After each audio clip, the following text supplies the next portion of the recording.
Hello students, good morning. See, we are learning your topic periodic classification of element. बघा आपण तुमचा 10th स्टँडर्डचा periodic classification of element हा topic बघतोय. In previous video lecture we have seen the most important theory and the first attempt of classification was done by scientist John Dobereiner in year of 1817. पहा पहिल्या video लेक्चरमध्ये आपण काय बघितलेलं आहे तर जी काही पहिली थिअरी होती क्लासिफिकेशनची that was done by scientist John Dobereiner हे आपण पाहिलेलं आहे. After that we have seen some limitations that are which are occur in the Dobereiner tired and because of the limitations, because of that limitations, a new or the second attempt of classification was done by scientist John Newland. Okay, or this is the second or third point from your topic and that one is nothing but the Newland's law of octaves. पहा, so आजच्या video लेक्चरमध्ये आपण जो point पाहणार आहे तो आहे Newland's laws of octaves. बघा आता काय आहे याच्यामध्ये, काय क्लासिफिकेशनचा क्रायटेरिया आहे, कशाच्या बेसिसवरती हे आहे हे आपण सगळं पाहणार आहे. पॉईंटचं नाव काय आहे आपल्या Newlands law of octaves. See, the second attempt of classification was done by English scientist John Newland. First attempt कोणी केला? The first attempt was done by German scientist John Dobereiner, whereas the second attempt for the classification of element was done by scientist or English scientist John Newland.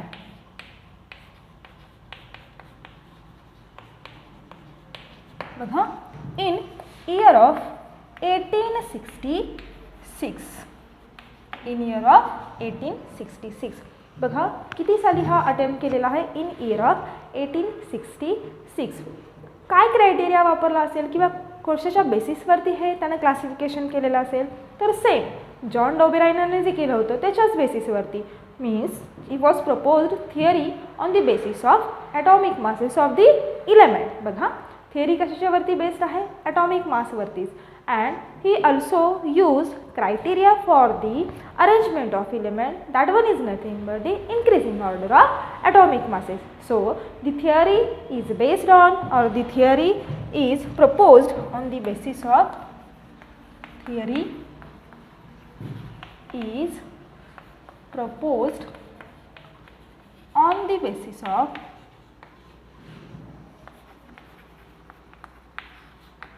atomic masses of element, and he arranged the element in the increasing order of atomic masses, in the increasing order of atomic masses. बघा आठवत असेल तर हे दोन्ही point similar वाटतात का दोघांमध्ये? मग आता जर का तुम्हाला लक्षात ठेवायचं असेल तर काय करायचं? न्यूलँडच्या थिअरीमध्ये आणि डोबेरायनरच्या थिअरीमध्ये असणाऱ्या सिमिलॅरिटीज आणि डिससिमिलॅरिटीज लक्षात ठेवा. ह्या तर झाल्या सिमिलॅरिटीज कोणत्या की एकतर त्या दोघांनी पण काय केलं होतं, जी थिअरी होती दी थिअरी वॉज प्रपोज्ड और the theory is done on the basis of atomic masses. ही सिमिलॅरिटी दोघांच्या पण थिअरीमधली. आणखी एक सिमिलॅरिटी काय आहे तर आणखीन एक similarity is nothing but the both scientist arranged element in the increasing order of atomic masses. इलेमेंटला त्यांनी जे अरेंज केलं ते कशाच्यामध्ये हो तर ॲटॉमिक मासेसच्या चढत्या क्रमाने. ओके, ॲटॉमिक मासेस म्हणजे मी तुम्हाला काय सांगितलेलं आहे, ह्या झाल्या सिमिलॅरिटीज. मग डिससिमिलॅरिटीज काय होत्या तर डिससिमिलॅरिटीज ह्या होत्या की जॉन डोबेरायनरनी इलेमेंट्स जे होते, जॉन डोबेरायनरच्या क्लासिफिकेशनच्या वेळेस जे नोन इलेमेंट होते, the known element, the number of that known element is the 33. पहा म्हणजे जॉन डोबेरायनरनी जे क्लासिफिकेशन केलेलं आहे ते किती इलेमेंटचं केलं तर 33 इलेमेंटचं. Whereas Newlands classify the known element, how many known element? 56 known element. ही डिससिमिलॅरिटी त्यानं कितीमध्ये केलं तर 33 इलेमेंटचं केलं आणि ह्याने कितीचं केलं 56 इलेमेंटचं. आणखीन एक डिसिमिलॅरिटी काय सांगणार तर Dobereiner done group of 3 element and known as triad, whereas John Newland selected 8 element, hence these are known as octaves. लक्षात येते डोबेरायनरच्या जे होतं इलेमेंट्स त्यांना काय म्हटलं गेलं त्यांनी 3 इलेमेंट्सचा ग्रुप केला त्याला ट्रायड म्हटलं. whereas न्यूलँडनी किती इलेमेंट सिलेक्ट केले 8 इलेमेंट सिलेक्ट केले and that 8 element is known as octaves. Okay बघा किती होते तर 56 होते मग 7 into 8 which is equal to 56. So he was selected 56 element and 8th element select केले and hence known as octaves. 8 element घेतल्यामुळं ऑक्टेव असं म्हटलं.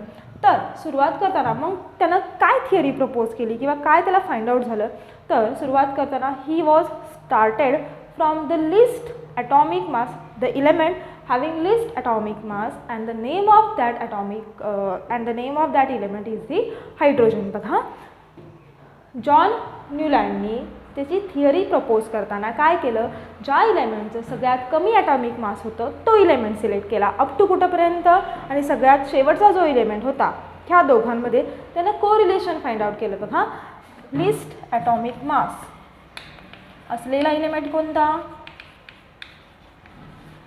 तर हायड्रोजन.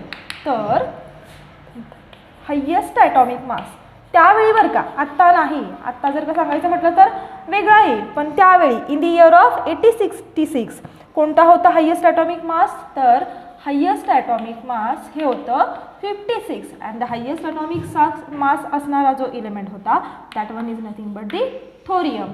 स्टार्ट कुठून केली त्यानं हायड्रोजनपासून आणि एंड कशावरती केला तर थोरियमपासून. And he arrange the element into group of 8. काय केले त्यांनी 8चे ग्रुप केले like a nodes in a classical nodes like a nodes present in a classical music. Classical म्युझिकमध्ये जे 8 नोड असतात बाळांनो माहिती तुम्हाला सा रे ग म प ध नि सा रे ग म प ध नि आणि परत पहिला कोणता लागतो तर साच लागतो.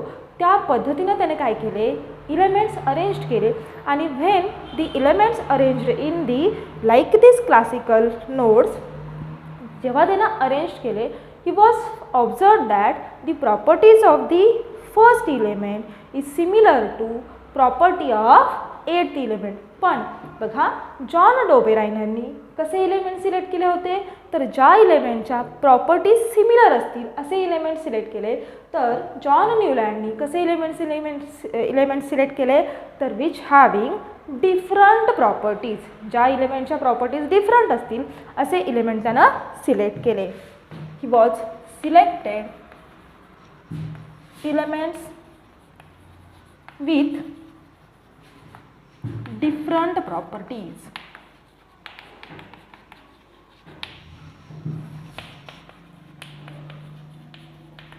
Okay, and he concluded one law that one is nothing but when elements are arranged in the increasing order the properties of every first element is similar to 8th element like a classical notes in a classical music. So I will write here Newland's law of octave. When elements are arranged according to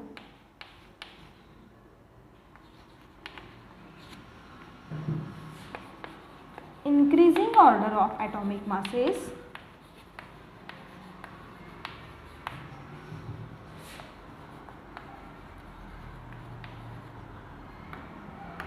shows that properties of first element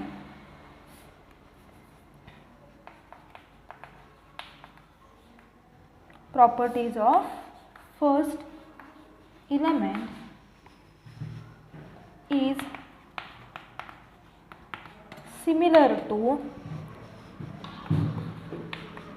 properties of 8th element. like notes in classical music. Notes in classical music म्हणजे पहा सा रे ग म प ध नि सा यांना काय म्हणतात इंडियन क्लासिकल नोट्स म्हणतात. तसे काही वेस्टर्न क्लासिकल नोट्स पण होते ते तुमच्या बुकमध्ये दिलेले आहेत. सा रे ग म प ध नि सा हे कंसात दिलेत आणि त्याच्यावरती जे दिलेत ते तुमच्या लक्षात येणार नाही. ते आहेत वेस्टर्न क्लासिकल नोट्स. जसे इंडियन असतात तसे वेस्टर्नही आहेत. मग त्याच्यानुसार त्याने इलेमेंट अरेंज केले. आता आपल्याला माहिती आहे 1 ते 8 इलेमेंट कोणते कोणते आहेत hydrogen, helium, lithium, beryllium, boron, carbon, nitrogen आणि ऑक्सिजन. बरोबर. आता पहिला इलेमेंट जो आहे हा हायड्रोजन. तो properties hydrogen shows similar properties like a 8th element. म्हणजे हायड्रोजनपासून असणारा जो 8वा इलेमेंट आहे त्याच्या आणि हायड्रोजनच्या प्रॉपर्टी कशा असणार बाळांनो सेम असणार आहे असं कोणी सांगितलं John Newland. Hence the law is known as octaves law. Okay काय म्हटलेलं आहे ऑक्टेव्स लॉ. मग some example are here like a hydrogen and fluorine shows similar property. Magnesium and beryllium shows similar properties. असे खूप सारे आहेत. असे elements काय करतात पहिला इलेमेंट 8वा इलेमेंट पहिल्यापासून 8वा इलेमेंट ते काय असणार आहे त्याच्या आणि त्याच्या प्रॉपर्टी सेम असणार आहे. For example me lithium and sodium also shows similar properties. कारण की लिथियमचा ॲटॉमिक नंबर किती आहे 3 आहे तर सोडियमचा ॲटॉमिक नंबर 11 आहे. म्हणजेच लिथियम या इलेमेंटपासून सोडियम हे 8वं इलेमेंट आहे. म्हणून ह्या दोघांच्या प्रॉपर्टीज कशा असणार आहे सिमिलर असणार आहे. This was find out by the scientist John Newland and known as Newland law of octaves. लक्षात येते. आता जसं की आपण डोबेरायनरच्या लिमिटेशन्स बघितल्या तशा याच्या देखील काही लिमिटेशन्स आहेत.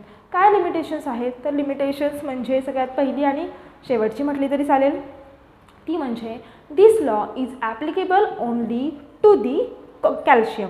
पहा जे कॅल्शियम हे इलेमेंट होतं म्हणजे आय थिंक कॅल्शियमचा ॲटॉमिक नंबर मला वाटते किती असतो कॅल्शियम अँड पोटॅशियम कॅल्शियमचा ॲटॉमिक नंबर 18 असेल 19 असेल तर इथंपर्यंतच हा लॉ ॲप्लिकेबल होता. किती नॉन इलेमेंट होते 56 नॉन इलेमेंट होते की नाही कुठे गेलं 56 नॉन इलेमेंट होते. मग त्या सगळ्याच्या सगळ्याला हा लॉ ॲप्लिकेबल पाहिजे होता. बट नो असं झालं नाही. तर हा लॉ किंवा न्यूलँड्स लॉ ऑफ ऑक्टेव फक्त कुठंपर्यंत ॲप्लिकेबल होता applicable to only up to element having atomic number 19 and that one is nothing but the calcium. This is the limitation of Newland law of octave. समजलेला आहे. Law काय सांगायचा every first element shows similar property like a 8th element. This is known as Newlands law of octave. I hope तुम्हाला समजलं असेल. हे note down करून घ्या आणि आजच्या व्हिडिओ लेक्चरमध्ये आपण थांबूयात.